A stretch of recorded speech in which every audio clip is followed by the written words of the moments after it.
the big question the squadron faces: can the Osprey prove itself in the reality of warfare?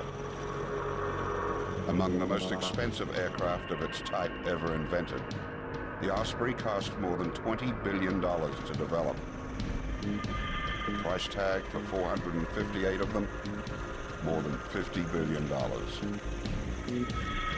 But there's much more at stake than just money. The evolution of the Osprey also has been written in blood. 30 men died in notorious crashes of the Osprey in the 2 decades it took to develop. Can the Osprey escape its dark past? What has been called the world's riskiest plane has come to Iraq, perhaps the world's riskiest place to find that out.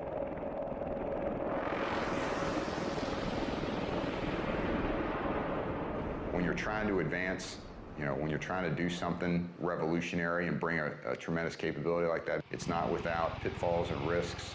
Yeah, this is an aircraft that's had an extended developmental history, and it is a revolutionary technology, and it's different, and it scares people.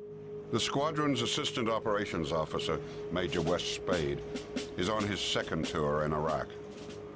The Ospreys have been at the Al-Assad base for 4 weeks, and Spade is coordinating plans to take infantry troops into combat. But he has to face concerns the ground forces have about the aircraft. We realize this is a new platform, this is a new capability. There will be some growing pains. There will be some anxieties. The nacelles will always be up, right? So, we want to make everyone aware of the capability, but we're not, certainly don't want to force it on anyone. So Spade must tackle things one step at a time. We wanted to get daily operations in and around, our base and the airfield. That was our first priority. And the best way to do that is just provide general support to Marine sailors, soldiers, basic logistics movement, movement of personnel and gear from one forward operating base to another, airfields in and around from our home base at Al-Assad all the way to the furthest reaches of Iraq out to the west, and then into areas like Baghdad. Certainly we've shown to be very capable of doing that. But despite these achievements, there is still a reluctance to actually send the Osprey on a tactical mission. It's just that we don't have our established role yet.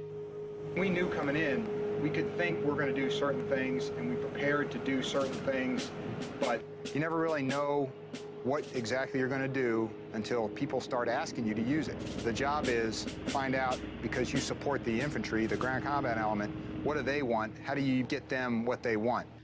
The most difficult thing about being an Osprey pilot or in the Osprey community is having to reestablish ourselves, to fight just to be accepted as a part of the team is very difficult. We want to help the mission, we want to save lives, we want to fight the good fight, but we have to get through the established norms. We have to help people see us as not outside the paradigm, but perhaps a better portion of a new paradigm.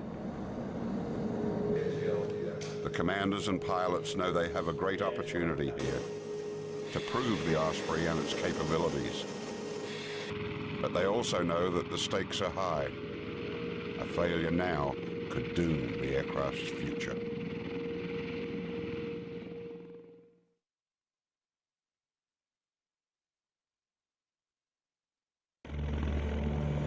A Marine Corps aviation squadron is putting the world's newest aircraft to the ultimate test in the brutal sands of Iraq. The squadron, with the improbable call sign of the Thunder Chickens, comes with a vibrant history that explains its name. First activated as a Marine transport unit in 1952, the squadron gained fame in Vietnam, flying the legendary double-rotor helicopters called Sea-Knight CH-46s, or frogs, that became a symbol of that war. Known at first as the more regal Thunder Eagles, the squadron became the Thunder Chickens when there was no word in the Vietnamese language for eagles. So chickens they became, and chickens they remain. In 2005, the Marines began to phase out the frogs. The old squadron was shut down and relaunched in 2006 for the Ospreys. a new unit dedicated to a new aircraft. There's something called a plank owner, which is a tradition in both the Navy and Marine Corps, that if you are part of a new squadron or a new unit standing up, you're called a plank owner. And if you look at all the Marines here at VMM 263, we're all plank owners, meaning we started the squadron together as VMM 263. And the squadron sergeant major says they knew what they were getting into. The time and service of the majority of Marines in my squadron are post 9/11. They joined the United States Marine Corps knowing that the odds was in the favor of them coming to Iraq or Afghanistan. The leader of the maintenance crew has 3 decades as a Marine, but many on his team were not even born when the Osprey was first tested. Yet they are helping to keep aircraft that cost $70 million each in the sky. The board that shows the status of the aircraft and maintenance control, a lot of people, they walk out at night and there's, we have 10 aircraft and there's 4 or 5 red arrows, meaning down aircraft that can't fly.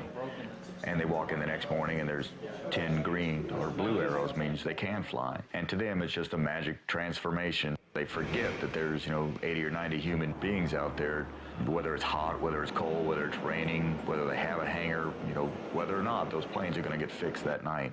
And those are those 18, 19, 20, 21-year-olds out there that they're out there fixing an aircraft that you're going to put 24 Marines in and fly them into a hot LZ. They may be young, but they're not just maintenance men.